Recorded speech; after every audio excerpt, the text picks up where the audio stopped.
అందరికీ నమస్కారం. చీరాల మున్సిపాలిటీకి సంబంధించినటువంటి అవిశ్వాస తీర్మానం ఈ నెల 14వ తేదీ జరగనున్నట్లు, దానికి సంబంధించి కౌన్సిలర్లకి ఇప్పటికే నోటీసులు అందినట్టు సమాచారం తెలుస్తూ ఉంది. అయితే ఇక్కడ ట్విస్ట్ ఏంటంటే, చీరాల మున్సిపల్ చైర్మన్గా ఉన్నటువంటి జంజనం శ్రీనివాసరావు ప్రస్తుతం గత వారం రోజుల క్రితం తెలుగుదేశం పార్టీలో చేరటం జరిగింది. ఆయన వైసీపీ టైంలో చైర్మన్గా ఇప్పటి వరకు పనిచేయటం జరిగింది. అదేవిధంగా ఎమ్మెల్యే తోటి ఉన్నటువంటి అనుబంధం ఫస్ట్లో వారిద్దరికి ఒకరి మీద ఒకరు కయ్యానికి కాలు దూకున్నటువంటి సందర్భాలు చీరాల మున్సిపాలిటీలో చూసాం.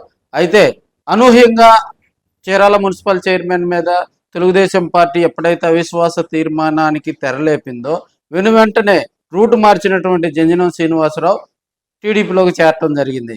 అయితే ఇక్కడ ఆసక్తికరమైనటువంటి పోరు ఏంటంటే, వైసీపీకి 19 మంది కౌన్సిలర్లు ఉన్నారు. అదేవిధంగా ఆమంచి కృష్ణమోహన్ వర్గం వైసీపీ రెబల్గా మరో 11 మంది కౌన్సిలర్లు ఉన్నారు. ఒకరిద్దరు ఇండిపెండెంట్లుగా కూడా చీరాల మున్సిపాలిటీలో బలబలాలు ఉన్నాయని తెలుసుకోవచ్చు. అయితే కొండ యాదవ్ పక్షాన ఇక్కడ వైసీపీ నుంచి కానీ మరి ఆమంచి వర్గం నుంచి కానీ ఇండిపెండెంట్ల రూపంలో కానీ మెజారిటీ సభ్యులు దాదాపుగా 22 మందికి పైగా కూడా చీరాల కౌన్సిలర్లు మరి తెలుగుదేశం పార్టీకి బలంగా ఉన్నారని తెలియజేసుకోవచ్చు. అదేవిధంగా ఎంపీ ఎమ్మెల్యే బలం కనుక కోఆప్షన్ సభ్యుల బలం తోడైతే చీరాల మున్సిపాలిటీలో మరో అడుగు ముందుకు పడుతుందని కూడా తెలియజేసుకోవచ్చు.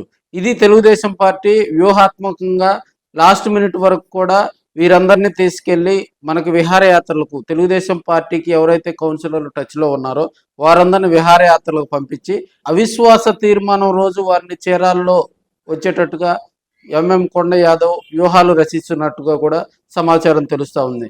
దీనికి సంబంధించి ఇప్పటికే జగన్మోహన్ రెడ్డి వైసీపీ నేతలకు దిశానిర్దేశం చేశాడు. అదేవిధంగా వైసీపీ ఇన్ఛార్జిగా ఉన్నటువంటి కర్ణం బలరామకృష్ణమూర్తి గారి తనయుడు కర్ణం వెంకటేష్ మరి రాబోయే రోజుల్లో ఎలాంటి స్టెప్ తీసుకుంటాడు, మరి చీరాల మున్సిపాలిటీని చేజార్చుకుంటారా, ఇప్పుడుకి టచ్లో ఉన్నటువంటి కౌన్సిలర్లను కాపాడుకొని అవిశ్వాసం తీర్మానంలో మరి వైసీపీ కార్పొరేటర్లలో ఎలాంటి చర్యలు తీసుకుంటారు.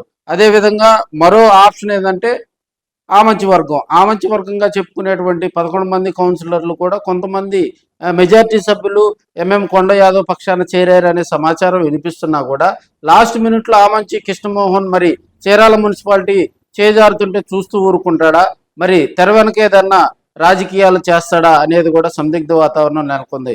ఏదేమైనప్పటికీ కూడా చీరాల మున్సిపాలిటీకి సంబంధించి ఈ నెల 14వ తేదీన కౌన్సిల్లో అక్కడ అవిశ్వాస తీర్మానం ప్రవేశపెట్టేందుకు ఇప్పటికే రంగం సిద్ధమైంది. దానికి సంబంధించి విధి విధానాలు ఖరారు చేస్తూ ఇప్పటికే కౌన్సిలర్లకు నోటీసులు అందాయి. అయితే చైర్మన్ చేరిక అనూహ్యంగా తెలుగుదేశం పార్టీకి కలిసి వచ్చే అంశం. మరి వైసీపీ వ్యూహాలు ఎలా ఉంటాయి, అదేవిధంగా ఆమంచి కృష్ణమోహన్ వ్యూహం, మరి కర్ణం బలరామకృష్ణమూర్తి తనయుడు కర్ణం వెంకటేష్ తీసుకునేటువంటి చర్యకు ప్రతిచర్యలు ఎలా ఉంటాయి, లేకపోతే చీరాల మున్సిపాలిటీని వైసీపీ కోల్పోతుందా, అనూహ్యంగా వైసీపీ దక్కించుకుంటుందా, లేకపోతే తెలుగుదేశం పార్టీ వ్యూహాత్మకంగా అడుగులేసి మున్సిపాలిటీ కైవసం చేసుకుంటుందా అనేది కూడా మరికొన్ని రోజుల్లో దీనికి తెరపడనున్నట్టు సమాచారం తెలుస్తూ ఉంది.